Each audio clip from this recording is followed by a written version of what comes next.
Howdy y'all, Josh at firstgenoffroad.com. Do me a favor and like this video, subscribe, comment, I'll comment back. Today, we're gonna put a rear lift on our second gen Sequoia. Today, we're gonna put brand new Bilstein 5100s on the rear of this car. I'm gonna show you two different ways to lift the Platinum airbags, one with a spacer and one just by overinflating and tricking the air ride. Parts for everything are in the description below. I have everything available at the website firstgenoffroad.com. Okay, so here we are, our 2013 Toyota Sequoia Platinum with the rear airbags. And when we lift this Sequoia, we actually have three options to lift. So one, we could go ahead and swap out to traditional coil springs, but I want to keep the airbags. One of the best things about this rig is its ability to tow, and the airbags help it tow. And I want to try and keep the airbags. So if you want to keep the airbags and lift, then you have two other options. One is to just go ahead and shim it. There is a mechanism that sets the ride height and makes the computer think it's level. And basically you can just adjust that. You can adjust that ride height and make it ride higher all the time. And I'll show you what that looks like. That's kind of a quick and dirty way. So if we were going to do that, we'd crawl under the truck here. Here's our airbag. And then if you look under the lower control arm, here's the lower control arm. Our shock's over there, you can see it. And then right here is that little adjuster that I was telling you about. And you have to loosen this bolt and move that towards the frame. And the closer that goes to the frame, the higher it's gonna sit. Do the third option, and that is install an airbag spacer right under the airbag there. And I'll show you how to do that. But before I do that, what I'm gonna do is take off these shocks. Because I'm changing out the shocks and putting an airbag spacer in, I wanna see, and this is purely for posterity, I want to see how shocks alone change the ride quality. Because if I put a spacer in here and change the shocks and the ride quality drastically changes, I'm not going to know if is it because of the spacer or because of the new shocks. So first thing I'm going to do is just go ahead and swap out the shocks, and we'll take it for a drive and see how that goes. I'm about to show you how to change out the shocks. It's really an easy thing to do, and I feel silly even making a video about this, but I'll show you how to do it. Safety first, y'all.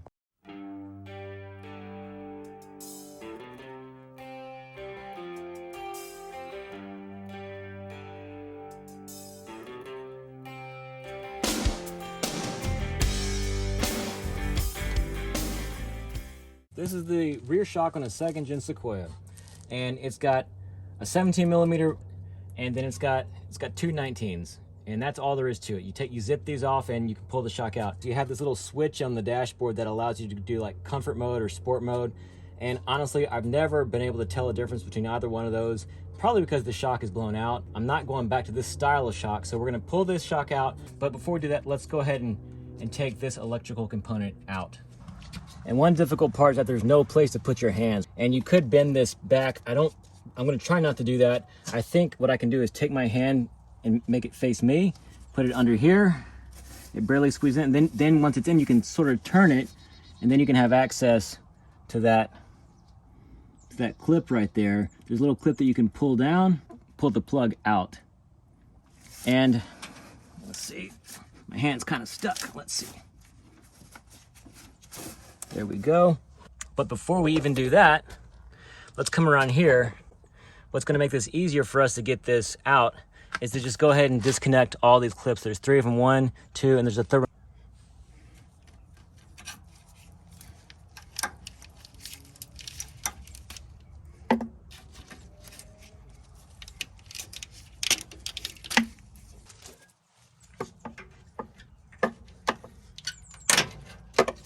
So again, I'll sneak my hand in, turn it around, push the tab down.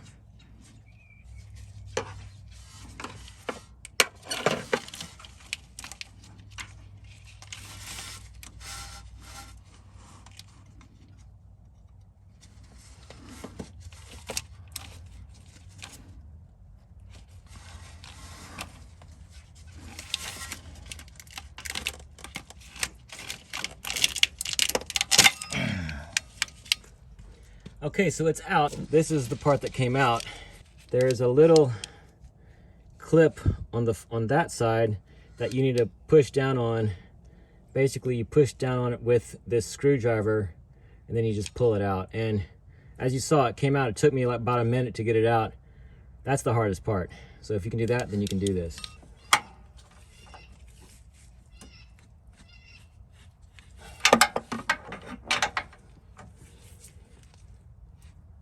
Yeah, it's coming off. This is great.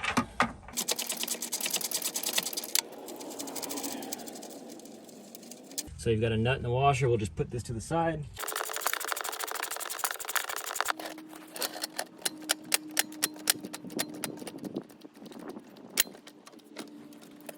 So I took a jack and I jacked up the lower control arm just enough to take a little bit of tension off that top bolt. Yeah, now it comes out a whole lot easier.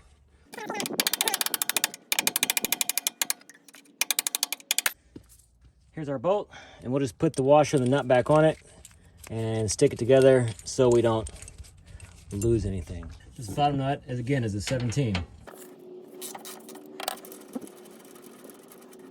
So we got that off, we'll just put that to the side. And so now the shock is 100% disconnected.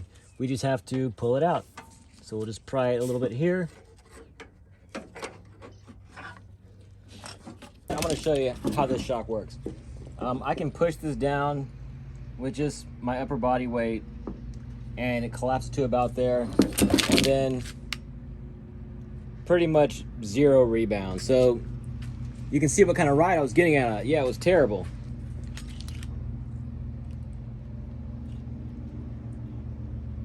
Super mushy ride. We'll take some measurements. Eye of the bushing to middle of the eye of the bushing, we're at 18 5/8 inches. Here's what we're gonna put on. This is the Bilstein 5100. It's made for the Sequoia. Comes with some stickers, comes with some little spacer washers that go, these aren't spacer washers, these are spacers though that go on the top shock mount, and they're both the same size, so they can go left, right, it doesn't matter. So you get that, and I don't guess you get any instructions. This one is so firm, I don't even know if I can move it at all.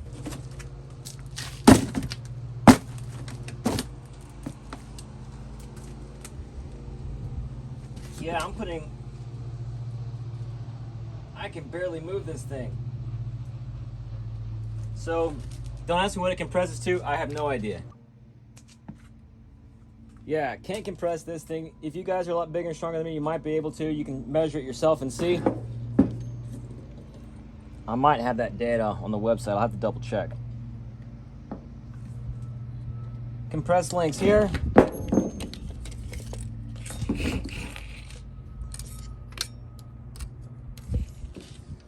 About 13 3/4. Extended length, eye, middle of the eye to middle of the eye is about 19 3/8. So yeah, a little longer there. This can accommodate, you know, like the max height of the rear airbags. This, I would say, can go on about a 2.5 inch lift. Yeah, we're just gonna go in reverse order of how we took it off. So first thing is, let's put the bottom side on. Oh, it looks like there's a little bit of red Loctite on these bolts. So I'm gonna take these out again when I go to put the airbag spacer in. So I'm not gonna put Loctite on it now. But during your final installation, you should go ahead and just put a little thread locker on this. But for right now, let's just go ahead and tighten it down. We're gonna snug it down. We're not gonna torque it down. We're not gonna torque it down until we get the weight of the vehicle back on its own tires. And that way we're not gonna bind the bushings and wear them out. So again, we're not torquing it down, we're just kind of tightening. This is going to be a pretty tight squeeze here. So we're just gonna put a little bit of grease on this side, and that'll just help it slide back and forth until we get it into position. This is just all-purpose grease. It doesn't have to be anything special, but it's gonna help during install.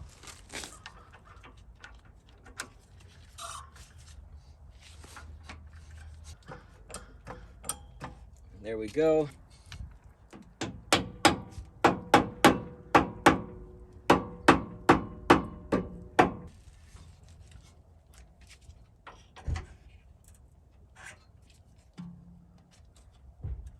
Best tool for the job is the tool you have and the tool that works.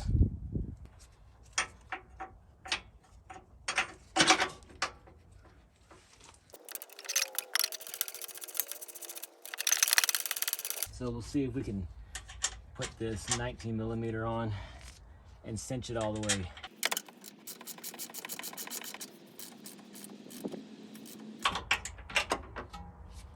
All right, so I got everything snug.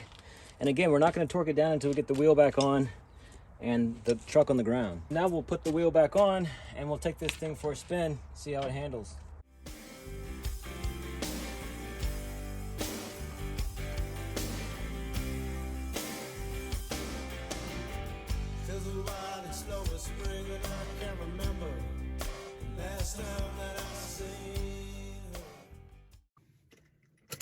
All right, well, let's take it for a spin, see what we think, huh?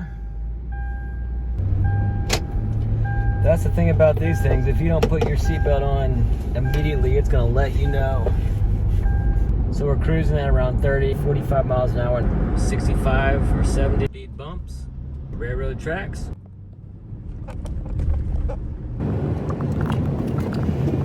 And we'll see how this goes. Let's see. Front. Oh, there's the rear. All right, well, it handled that just fine. Crappy roads, little bitty bumps, dirt trail. All right, so we have the new shocks on, and as expected, it rides a lot better than it did before, at least it does in the rear. And as I mentioned previously, I do have an airbag spacer on order, but it's not here yet.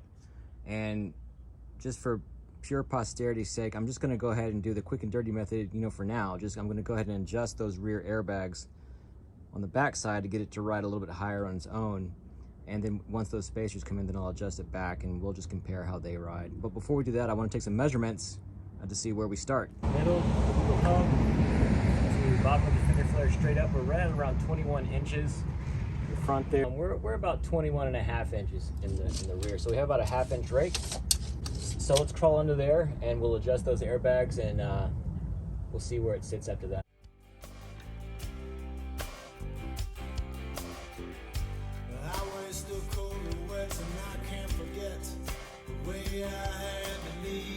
Just to orient you guys, the front of the vehicle is that way, the rear of the vehicle is that way. This is the passenger side. We have the lower control arm here. We have the shock here. I don't know if you can see that, it's right here. And right here is that little slide that we're gonna loosen and slide towards the lower control arm there. Now, before I loosen this nut, I'm gonna take some of my daughter's nail polish and just paint around it because I wanna know exactly where it was. So in case I hate this, I can go back. So I'm just gonna put a little bit of nail polish here, and you can use a marker or paint, but this is what I have. So that's what I'm gonna do. This is a 12 millimeter, and if you have a lot of rust and need to brace this little nut, you can by putting a 10 millimeter here. So we're gonna loosen it up until it can slide. And then we're just gonna tighten it back down. So let's go see how it sits now. All right, so I've adjusted both sides. So now we're gonna go turn the car on and see what happens.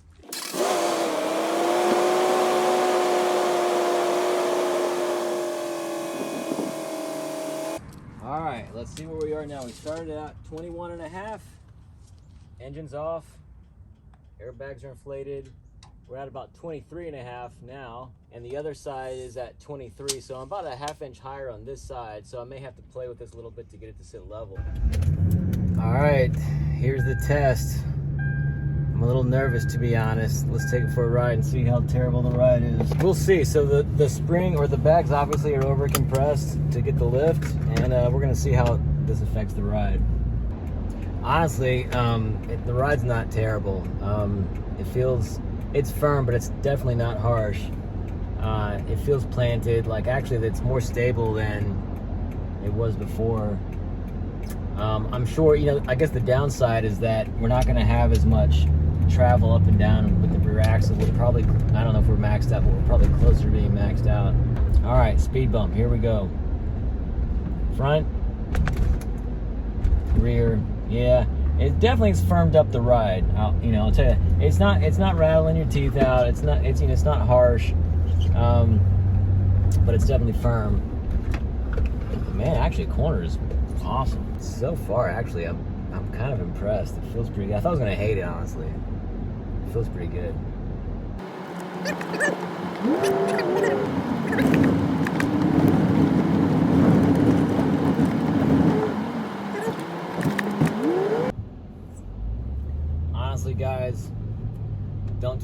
said this, I think it handles better with these bags overinflated. Like, it's not beating me up on the whoops and the little dirt trail or whatever.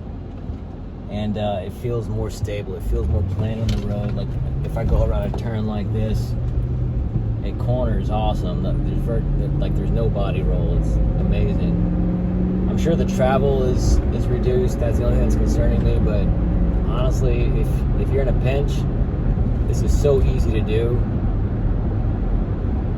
I don't know. And too, if you're just going for aesthetics, like if it's just looks you're looking for, I would just go ahead and shim the rear like I did. It feels awesome. Try it yourself and see what you think. If you don't like it, you can go back. It's so easy. It's literally the easiest rear lift I've ever done. Okay, so we just went over the quick and dirty way to lift the rear of your vehicle if you have airbags. And honestly, as I mentioned, I thought I was going to hate it. It's not near as bad as I thought it was going to be. It's actually pretty good.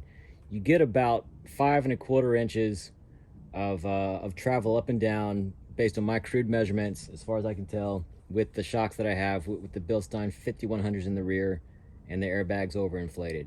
That's more than I thought, actually. But I'm not going to leave it that way. I'm actually going to use these spacers, and a huge shout out to Jonathan at Tandem Off-Road for supplying me with these spacers. They're welded steel. A lot of work went into these, and these are really impressive. You can kind of see that they're set at a diagonal. They come with some hardware. And they come with, again, hardware and these arms. And these arms, I think, determine how much lift that you can get out of them. So we have 2 arms with 1 nub, 2 arms with 2 nubs there, and then 2 arms that have the 3 nubs. And I'm not exactly sure what these are for or how to use these. There's no instructions, but my basic understanding is that the more nubs you have, the more lift you're going to get out of it. So let's go get these installed, and yeah, we'll see how that goes. Okay, so you can probably make this as difficult as you want. I'm going to try and do it the easy way, and we'll see how it goes. But the first step is to chalk the tires. I'm going to leave the rear tire on because I'm going to use the weight of that tire and wheel to pull the lower control arm down. Hopefully that'll be useful.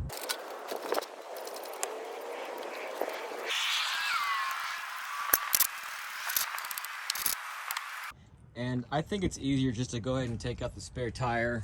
I think this is a 5mm.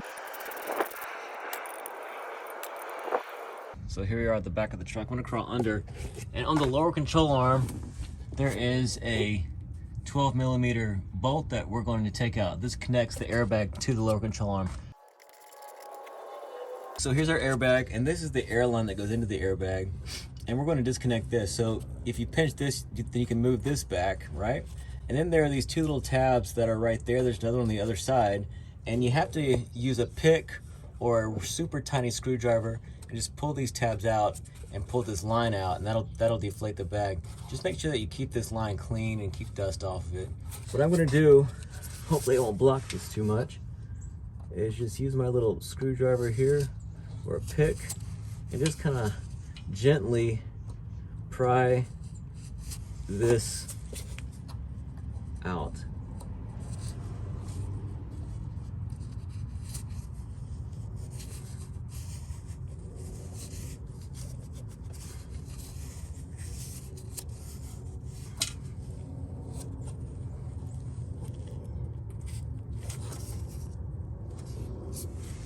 So we've got I think we have the bottom one pretty well in a position there. Let's see if we can get the top one.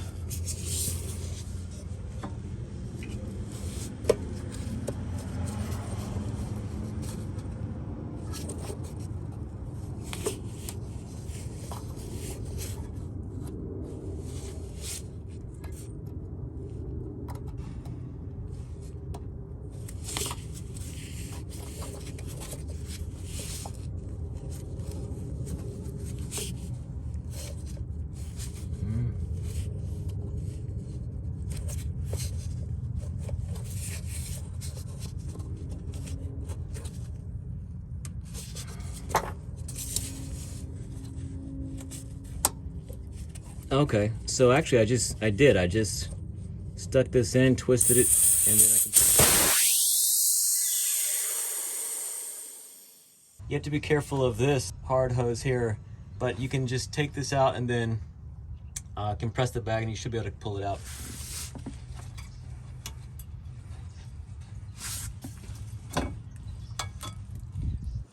Just keep in mind how this goes. Like this bigger side faces the bottom. Put that to the side.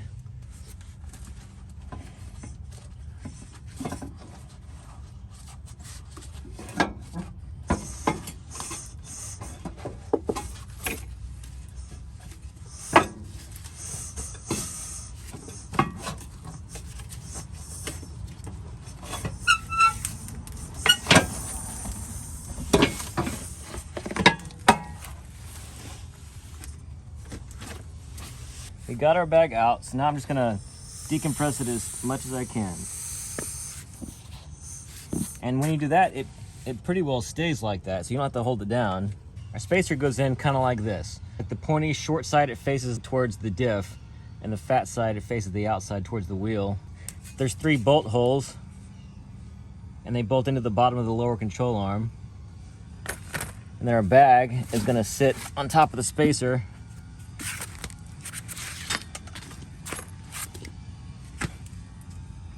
Kind of like that, just like that. All right, so we're gonna take our spacer, we're just gonna position it here in the lower control arm.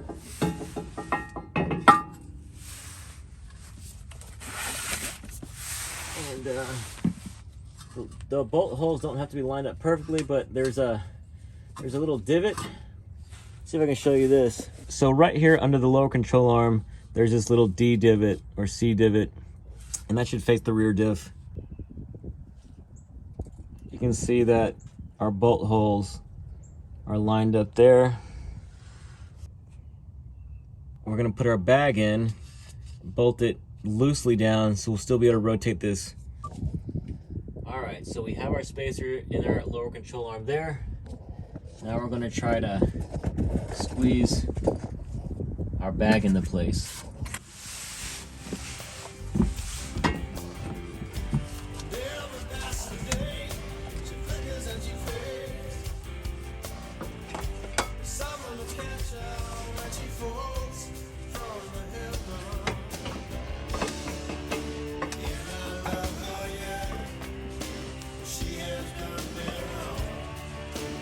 And we're gonna try to do this without messing anything up.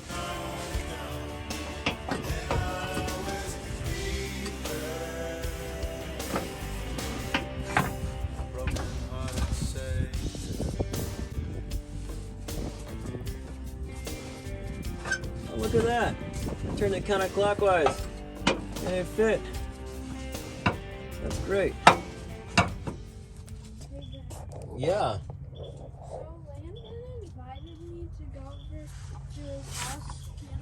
If you want to. Okay. Yeah. Does it work out with everything? Yeah, I think so. So here's the issue I'm running into right now. Here's my air hose. It goes into here, my airbag, and I compress my airbag too much or so much that there's a gap here, and I can't really get the airbag to extend now. And so, I mean, I could hook the airbag back up and turn on the car and have it inflate, but I'm afraid that if I don't have this lined up perfectly, it's gonna damage something. So I think what I wanna do is get a jack and just jack up this lower control arm until it meets this airbag. And that way I can bolt it up to here and it'll be happily ever after.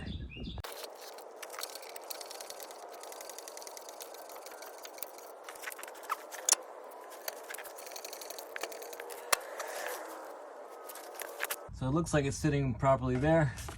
We just need to go a little higher.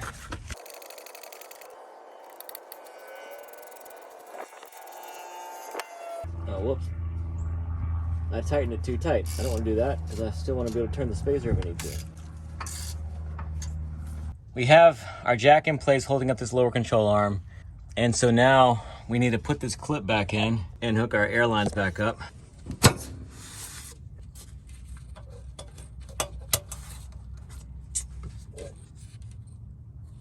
Take the airline,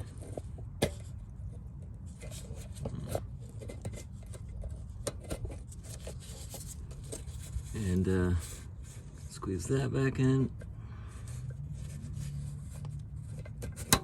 There we go.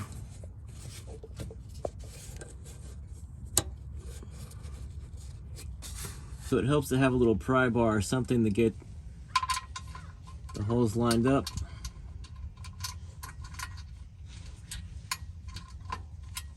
I think that's it though. So I got one bolt in, I can't get the other two in. And so I think I'm gonna have to take this jack down and reposition the angle a little bit. So let's see if we can take the jack down and not mess up our airbag up there.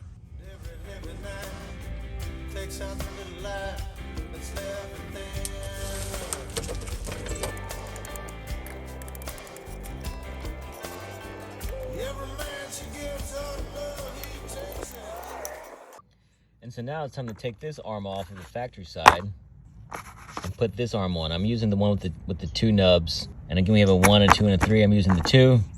And this will determine sort of what lift height you get out of it. So I'm going middle of the road. All right, so just to orient everyone, the tire is that way, and the front of the vehicle is that way, the rear of the vehicle is that way. This is the passenger side. This is where I adjusted the ride height controller last time to do our quick and dirty lift.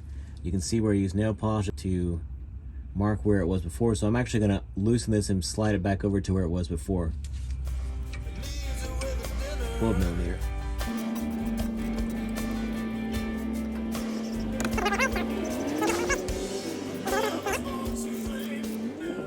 So that's snug. So now what we're gonna do is go and take this arm off. These are two 10 millimeters. You may need a 10 millimeter on the back side of this just to brace it, just to keep from spinning.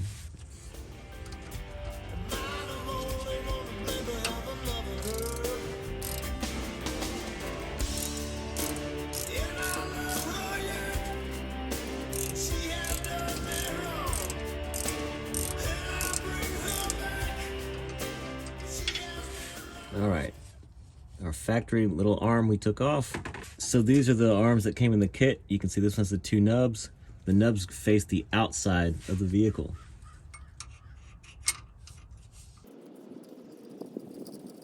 All right, guys, so this little sensor, you don't want to turn it 180 degrees. There was just no way that I could keep an eye on it and bolt it down and film that. There just wasn't enough room. So just trust me, it's easy, just bolt it down, but don't let this bolt turn to the other end. Just keep it in place, and I'll show you a little bit more of what I'm talking about in a second. And then, yeah, after you get that in place, then you can just go ahead and bolt this back in.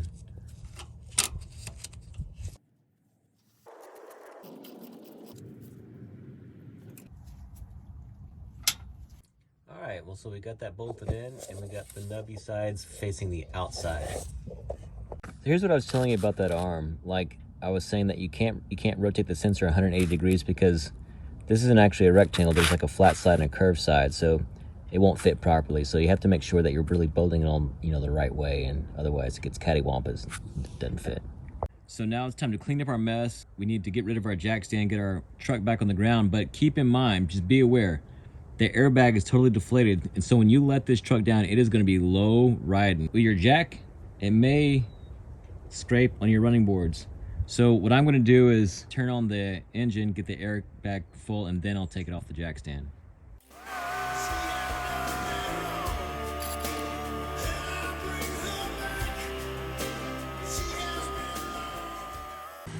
Well, I thought for a second I had broken my sensor because it wasn't doing anything, but the pump kicked on, I can hear it, and it looks like it's raising it up slowly, so we'll see. And it's raising it enough for me to take my jack out. Wow, all right. All right, well, now for the test. Let's take it for a ride and see how it handles, and we'll get some measurements after we get back. All right, well, it feels like it did before I put the lift on. Obviously, it's not as firm as it used to be with just the overinflated airbags. It handles just like it handled when I just had the Bilsteins in and no lift at all. I still have the functionality of the high, neutral, and low now, which was nice. And it actually came in handy when I was putting that spare tire back in, because I could lower it down to where the chain was on the ground. great. All right, here's the final measurement with our airbag spacer in place and our sensor arms set at the original position where they were at stock. Middle of the wheel hub to fender flare. Holy smokes. Woo! We're about 25.5 inches. So we're about, let's see, 1, 2, 3, 4 inches over stock ride height. 4 inches. Driver's side, yeah, we're about 25, and about a quarter. We're about a quarter inch different. I've gotten a little more lift than I actually wanted, so I'm gonna go back to the slide, and on both sides, I'm gonna slide our sensor arm all the way back to the lowest position. So I have it at the normal stock ride now with the spacer doing all the lift, and it's just too much lift. So this will be max lift, and this will be minimum lift. So I'm gonna slide it all the way to minimum, and we'll see what that gives me again, just for posterity. So we'll just loosen this up. We'll slide it back, and we'll tighten it back down. And we'll do that on both sides.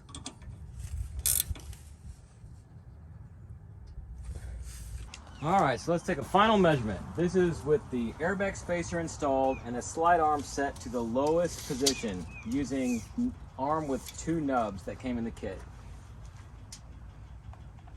And we're at about 24.25 inches. I was really only wanting about 2.5, so I might switch it out to that arm with the 1 nub and see, but I'll play with it a little bit and we'll see what happens. All right, so here's the verdict. The verdict is, if you're just looking to lift it 1.5 to 2 inches and you have airbags, I would just go ahead and adjust the slide arm to the highest position. That'll give you 1.5 to 2 inches of rear lift. And honestly, I thought I was gonna hate it, but it rode fine. I didn't see any issue with it. It's a little more firm, but definitely doesn't rattle your teeth out. It's not stiff at all. It rides great. If you're going for over 2 inches, I would get the airbag spacer. The airbag spacer can give you at least 4 inches of lift, maybe even more, I don't know. But yeah, if you're going over 2 inches, do the airbag spacer. If you want less than 2 inches, just adjust the ride height sensor on the airbags. All right, guys, you guys got a lot of different looks at this vehicle. You got at least 2 options on how to lift the rear. I hope it was helpful to you guys. Like, subscribe, comment, and stay tuned for the next video, because in the next video, we're gonna put the front lift on. We're gonna try and match the rear. 5100 shocks and Dobbins springs going on. Thanks for watching, guys. I'll see y'all out there.